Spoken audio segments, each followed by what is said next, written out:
Hey, everybody. Welcome to a short talk on how to reach your goals on the Step 2 CK.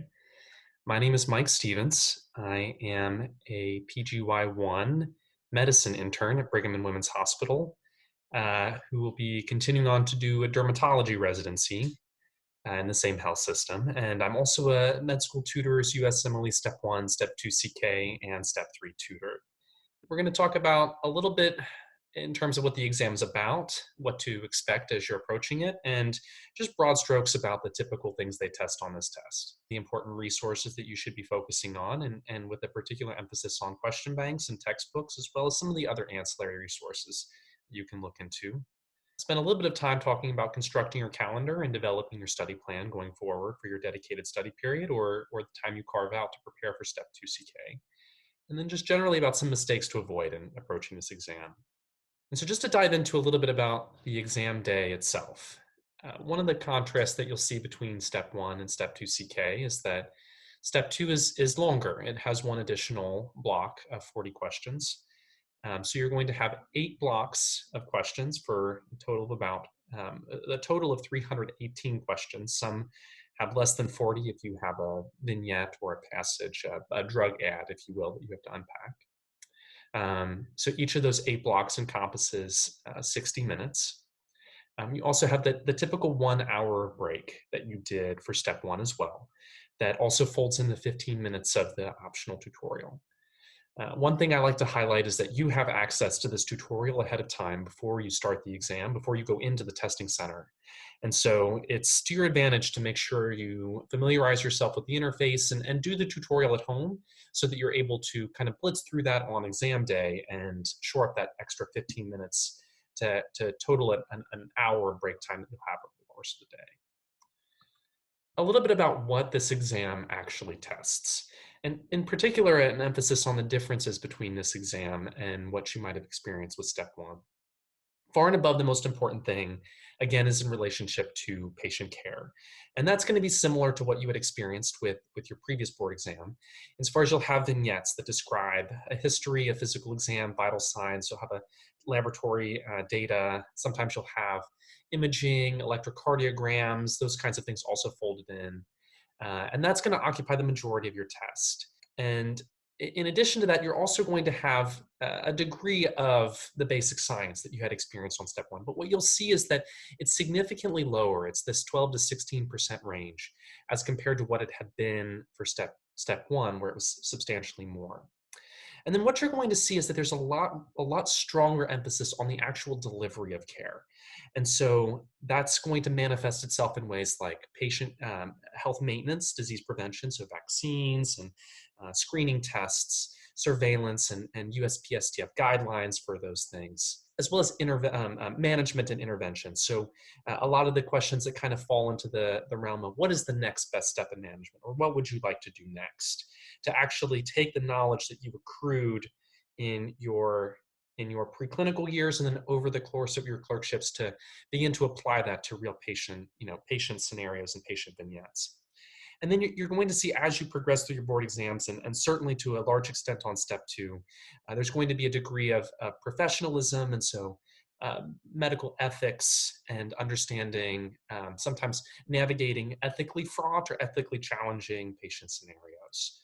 And so you'll see that's going to have an increasing role on your exams. And one interesting thing about Step 2 is that, and this is highlighted below in my description of the differences between this and Step 1, is you shift really from thinking about organ systems to thinking about medical disciplines and specialties.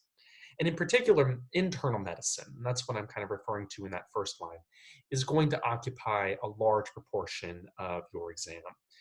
The vast majority. And that's going to encompass many of those organ systems you previously thought about: cardiology, pulmonology, gastroenterology. But then the best way to think about outside of medicine is by these different specialties. And so specifically surgery, pediatrics, OBGYN, psychiatry.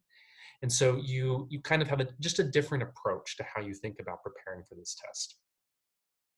I mentioned earlier that another key difference between this exam and Step 1 is that there's going to be a much stronger emphasis on clinical management. and dealing with that next best step in management. So when I'm working with students or just generally here at MST, we really try to emphasize as you're preparing for step two, kind of getting into that frame of mind. And so I often challenge students that I'm working with to think about a diagnosis for a given vignette we might be working through, and then taking it one step further and thinking about, what would you do next? And what are the pros and cons of doing those kinds of things? Just to dive into some of the resources that we here at MST like to emphasize, far and above, just as it was for step one, UWorld is going to be your go-to. And so a lot of those questions are going to take a slightly different bent, but like we talked about, you're going to see a lot more management style questions. You should at least give it one pass, and that's pretty much standard across the board. If you have the time and you're able to do it, a second pass is not unwarranted. If you'd like to explore other Q banks, I think Kaplan, USMLE RX, and AMBOSS are some of the ones I recommend to my students. There's really no first aid for the USMLE Step 1 that has the same applicability for Step 2. And so to that end, I've kind of laid out some options here below. And what I would really say is pick one and stick with it. So IM Essentials, Step Up to Medicine, Master the Boards, First Aid for the Step 2 CK, while not as good as it is for Step 1. All of these are legitimate options. That I think the key thing is, though, don't feel overwhelmed like you need to work through all of these. Again, try to pick one and run with it. And then just to kind of encapsulate all of this and what your study plan would look like, this is a great example of what we're able to do, what I'm able to do as a tutor and what many of my colleagues do in terms of developing a study plan. And so again, medicine's going to be front and center, and that's apparent, and kind of tailoring the quantity of time you spend in your study period to the emphasis that the exam has on that specific concept. And so this is just a sample example. And then what I like to do is kind of tailor it all down into a Google Calendar that I will share with my students, and basically just give a play-by-play for each day. Here's kind of the to-dos, if you will, that hopefully are accomplished by the end of the day.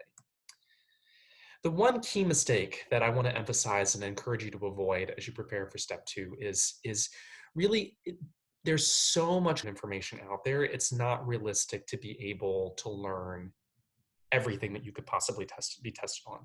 And so what I recommend is identify your areas of opportunity. Look for things that you can self-diagnose as, this is something I need to get better at. And what you want to do is then titrate or tailor your studying to go after those specific things. An example I always like to use is antiarrhythmics. If you just don't feel good about when to use antiarrhythmics or how to use them, you don't necessarily need to read the cardiology chapter from cover to cover. If you feel comfortable with management of heart failure, that's great. It has nothing to, there's a little bit of overlap there, but go after the antiarrhythmic section and focus on that and focus on learning that, and just continue that process of triaging what you need to work on and then focus on studying that. And so that kind of folds into the bottom part. Focus on quality of studying. Make sure it's useful time that you spend learning things you didn't know before, not necessarily quantity. It's not any more advantageous and certainly much less efficient to read all 4 of those textbooks, for example, than kind of picking one, using it well, and picking out the things you feel like you need to work on. So thank you for tuning in. I hope this was helpful in terms of thinking about how to prepare for Step 2 CK. Again, here we at MST have a lot of experience and a large conglomerate of med students, residents, fellows, even attendings who are very well versed in the ins and outs of these exams and are standing by to support you in any way that we can.